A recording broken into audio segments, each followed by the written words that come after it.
Nah, salah satu yang kita untuk membuktikan itu bagaimana bahwa di dalam diri kita ada energi sang pencipta gitu. Untuk membuktikannya bagaimana dari pengalaman hidup Pak Putu sendiri. Kita betul-betul mampu melakukan meditasi yang mutlak. Akhirnya kita akan lihat dengan mata satu warna-warna, itulah tanda energinya beliau. Yang saya lihat warna-warna muncul. Semakin kuat kita menahan nafas dan semakin kuat kita menahan godaan, warna itu akan mutlak menjadi seperti sinar. Itulah kebenaran alam global. Kita yoga di malam hari seperti kita yoga di siang hari. Waduh. Itu kebenarannya. Hanya saya dapatkan dalam satu malam. Sampai sekarang pun belum pernah lagi. Setelah saya merasakan seperti yoga di siang hari, akhirnya ada bayangan seperti seorang pemangku atau pendeta. Dan berbicara dengan saya, Putu.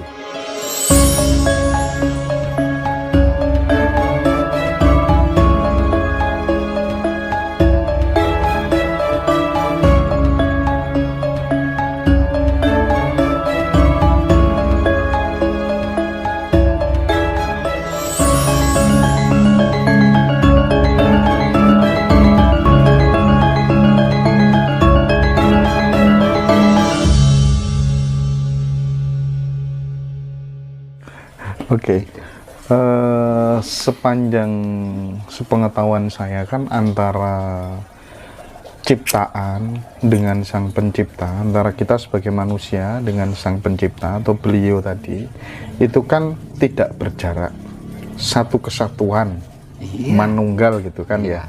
Nah, salah satu yang kita untuk membuktikan itu bagaimana bahwa di dalam diri kita ada energi sang pencipta gitu. Untuk membuktikannya bagaimana dari pengalaman hidup Pak Putu sendiri.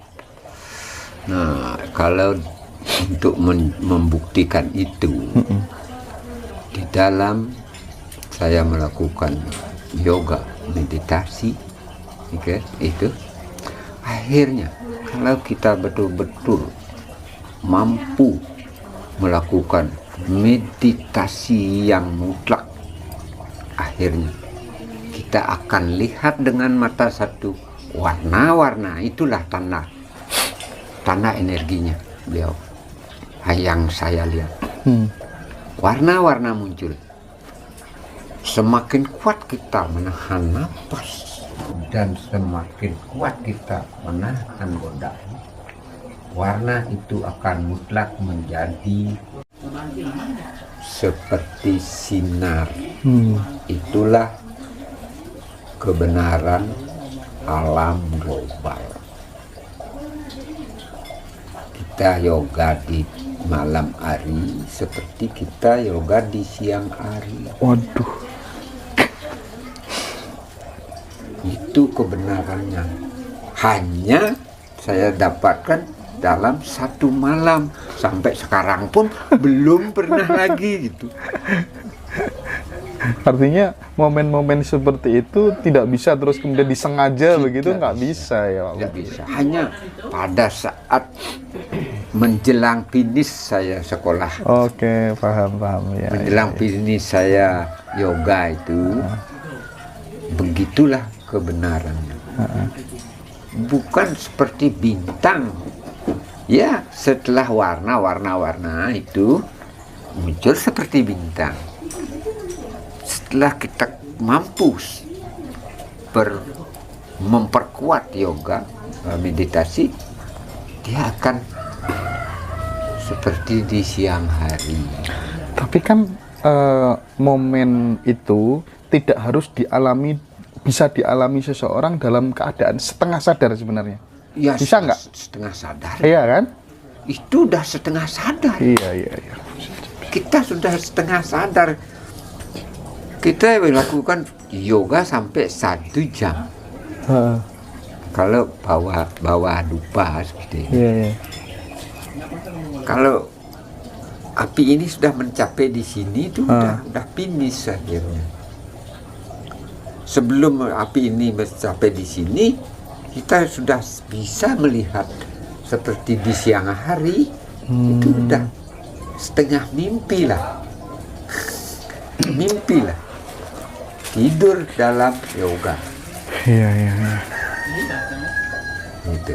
Jadi sebelum kita masuk ke alam yang barangkali tidak bisa digambarkan begitu karena kesejukannya, kedamaiannya begitu ya.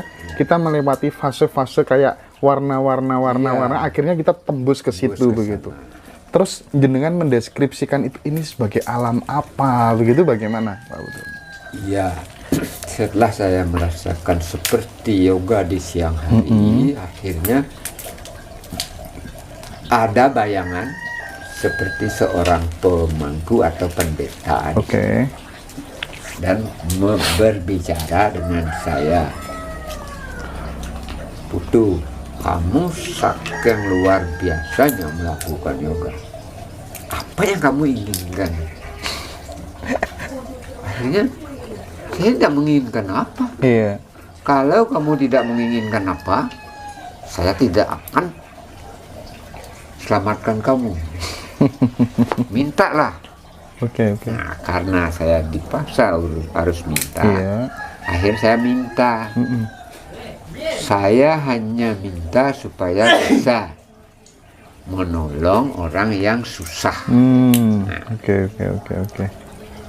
Yang terkategori susah itu banyak. Bukan hanya orang kaya, bukan hanya orang miskin merasakan susah. Orang kaya pun akan merasakan susah. Kaya sekali apapun dia akan susah.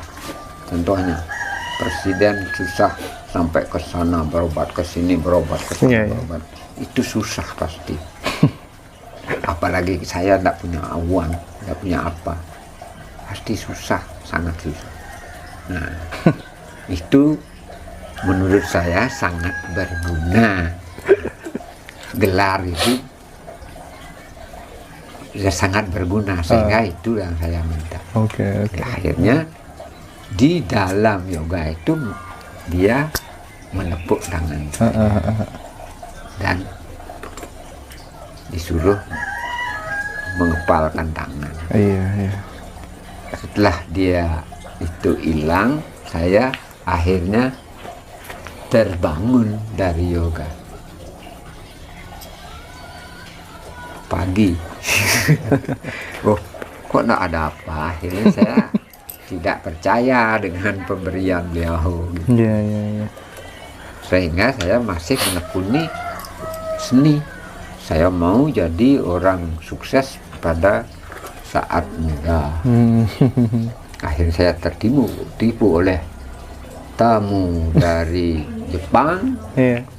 Tahun 78, 5 juta rupiah waktu itu. Belum ada arshop di sini di Mas. Saya mau beli tanah di Mas supaya punya galeri. Akhirnya saya ditipu. Ditipu itulah penyebabnya saya.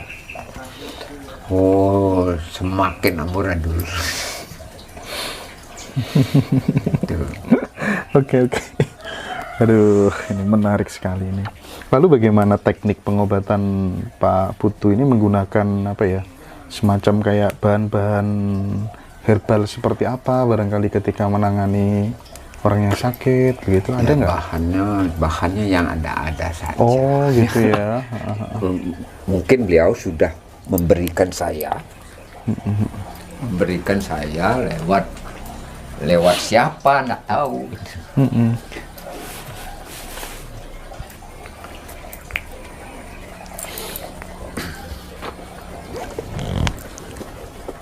Ini minyak pun saya bikin sendiri di rumah. Ya. Ini minyak Banyaknya terdiri dari beberapa bunga kembang. Kembang ini. Kembang, kalau ini kembang sepatu. Kembang sepatu. Ya. Kembang sepatu kalau asli Bali ini tidak ada lebih dari 6. Ya. Selama saya melakukan menolong orang dari Nusa Dua sampai ke Kuta sampai ke Canggu bawa sepeda gayung, dan saya pungut kembang-kembang dan saya jual krimnya, tidak pernah saya lihat di jalan lebih dari 6. 6 banyak. 6 banyak. 6 banyak, 4 banyak. 3 tidak ada. 3 nggak ada. Nggak ada. Hanya 1 saya dapat. Itu pun saya dapat di Celuk. 3, dari 3 sampai 11. Itu yang dapat 11 dan 10, 7, 8, 9 di rumah. Iya, iya. Ini pohonnya itu. Iya. Hanya 1 itu saja saya dapat. Dari 3 sampai 10 itu hanya 1 helai aja. Sampai sekarang belum pernah lagi saya lihat. Belum pernah, semua saya masukin dalam botol besar. Masuk. Itu disertai juga dengan kayu, akar, gitu. Ada yang memberi saya bukan membeli. Oh ini akar, ini uli, ini macam-macam lah. Stroke banyak ya yang diobatin, model stroke kayak gitu. Ya mungkin saja itu stroke gitu. Ada yang nggak bisa jalan setengah. Nggak bisa jalan. Ya. Jadi yang paling banyak kayaknya lumpuh-lumpuh kayak gitu ya, waktu itu ya. Mati separuh. Ada. Mati separuh gitu ya. Yang paling mengejutkan bagi saya, kanker payudara. Itu paling mengejutkan. Gimana teknik penyembuhannya kalau kanker itu? Saya tidak pakai teknik apa, biasa-biasa saja. Cuman saya ketemu tamu di Ubud. Tamunya itu kanker payudara, vonis operasi. Akhirnya dia mohon saya pijat dan saya kasih ini tisu. Waktu itu hanya waktu itu sangat bikin kaget. Saya kasih ini air renam dari batunya kelapa. Saya tempel dan saya pijat kakinya. Ya, dari kaki sampai keseluruhan. Oke. Ini pun enggak saya pijat. Iya.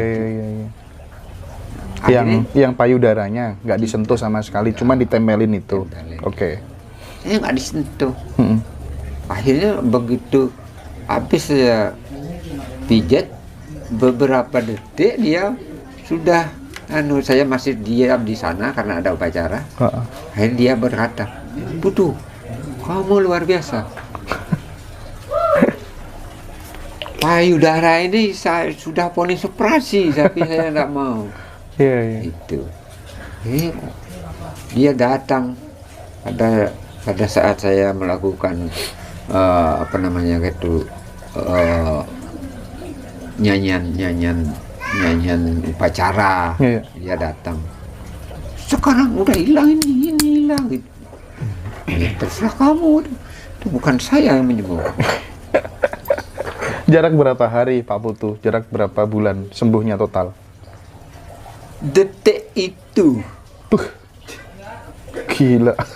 Detik itu saya ambil di kamar. Habis saya ambil, saya pergi ke tempat persembahyangan melakukan nyanyian persembahyangan. Dia datang berterima kasih. Waduh. Saya bilang jangan berterima kasih saya. Semua harus berterima kasih pada Sang Pencipta. Itu memang mungkin kanker payudara kamu itu sudah habis kontrak gitu. Habis kontraknya ya sembuh lah gitu. Waduh. Karena semua masalah di sini itu kontrak dari dia. Oh gitu. Iya. Semua masalah penyakit kontrak dari Ya, beliau. Ya? semua termasuk nyawa kita pun. Iya, Kalau iya. saya habis kontrak, ya. Lain kalau kita bekerja baik, sama seperti halnya di hotel, diperpanjang kontrak. Oh iya, sip. Berarti umur yang panjang itu tanda kebaikan dong? Enggak, Oh enggak. enggak. Ada yang belum selesai tugas. Ada yang belum selesai tugas itu. Oke.